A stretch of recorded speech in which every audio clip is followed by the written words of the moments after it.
हमें यह बताया जा रहा था कि भारत और अमेरिका के बीच $500 बिलियन, यह ट्वीट किया था डोनाल्ड ट्रंप ने, $500 बिलियन का व्यापार समझौता होगा 5 साल में जी, इतने का व्यापार करेंगे। 45 लाख करोड़ हो जाता है $500 बिलियन।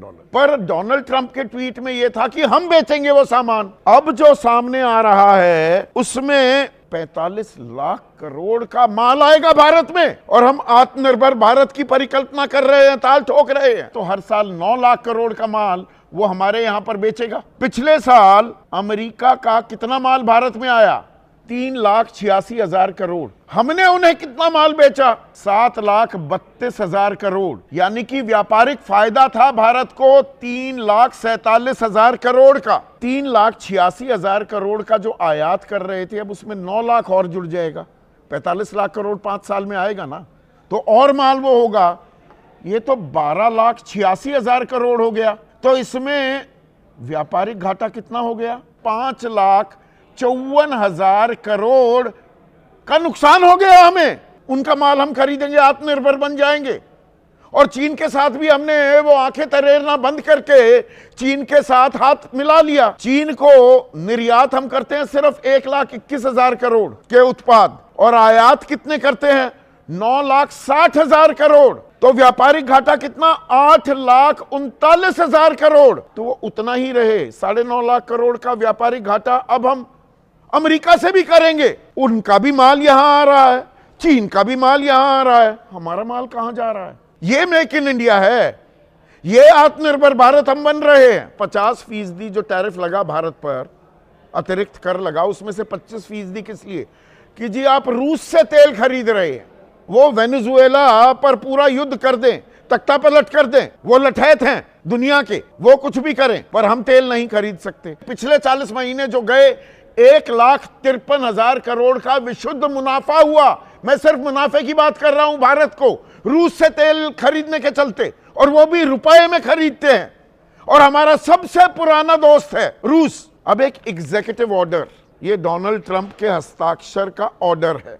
इसमें क्या लिखा गया है? भारत ने यह कसम खाई है, हमें ठोस भरोसा दिया है कि वो रूस से तेल नहीं खरीदेगा, प्रत्यक्ष या अप्रत्यक्ष, सीधे या कोई घुमावदार तरीके, कैसे से भी नहीं खरीदेगा। भारत ने भरोसा दिया है कि हम अमेरिका का तेल खरीदेंगे और अमेरिका से सैन्य सहयोग बढ़ाएंगे अगले 10 साल। आगे उन्होंने धमकी भी दी है। उनके वाणिज्य मंत्री को पता लगता है कि भारत ने सीधे या कहीं घुमावदार तरीके से रूस का तेल खरीदना शुरू कर दिया है, तो मुझे यह सुझाव दिया जाएगा और फिर मैं तय करूंगा 25% जो लगाया था वो फिर से लगा दूं या उससे ऊपर भी लगा दूं। तो अगर हमने तेल खरीदा रूस से, हमारे सबसे पुराने मित्र, और सस्ता तेल, तो हम पर 25% टैक्स लग जाएगा। सबको जय मसीह की। आज मैं आपसे दिल से एक छोटी सी मदद की अपील करने आई हूँ, जहाँ ज़रूरतमंद बच्चों, परिवार की मदद की जाती है। खाना, दवाई, पढ़ाई जैसी ज़रूरतों के लिए जहाँ सेवा करने की कोशिश करते हैं। अगर परमेश्वर आपके दिल में डाले तो QR स्कैन करके अपनी इच्छा अनुसार कोई भी मदद कर सकते हैं। आपकी छोटी मदद किसी के लिए बड़ी राहत बन सकती है। अगर अभी मदद न कर पाएँ तो हमारे लिए प्रार्थना ज़रूर करें। धन्यवाद। परमेश्वर आपको आशीष दे। आज देश के किसान परेशान हैं।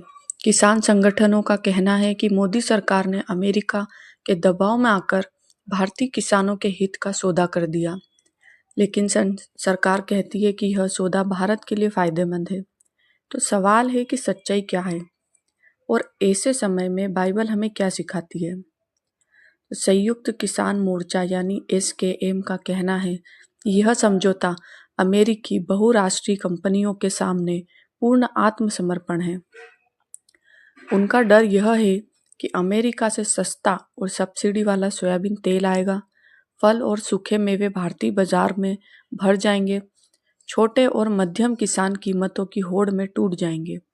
किसानों का कहना है कि अमेरिकी किसानों को सरकार से भारी सब्सिडी मिलती है, जबकि भारतीय किसान पहले से कर्ज, महंगाई और मौसम की मार झेल रहे हैं। वही सरकार का कहना है कि डरने की जरूरत नहीं है। सरकार के अनुसार गेहूं, चावल, मक्का, डेयरी और पोल्ट्री जैसे संवेदनशील क्षेत्रों को इस समझौते से पूरी तरह बाहर रखा गया है।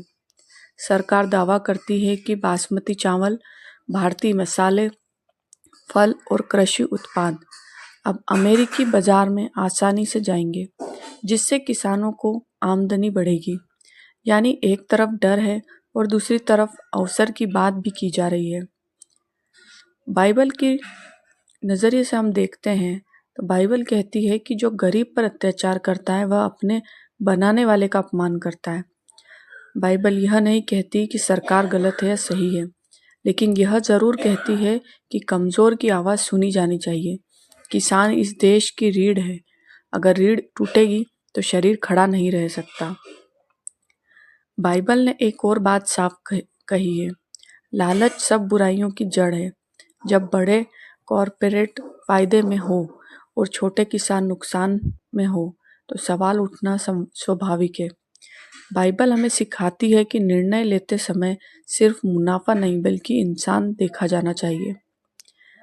बाइबल यह भी कहती है कि बुद्धिमान वह है जो सुनता है और समझता है।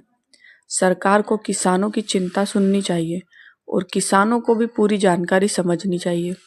डर और अफवाह से नहीं, संवाद और सच्चाई से समाधान निकलता है। यह मुद्दा राजनीति से बड़ा है। यह रोटी, जमीन, भविष्य का सवाल है। बाइबल हमें सिखाती है न्याय, दया और सच्चाई के साथ चलो। आइए प्रार्थना करें कि इस देश का किसान मजबूत हो, निर्णय न्यायपूर्ण हो और कोई भी समझौता कमज़ोर की कीमत पर न हो।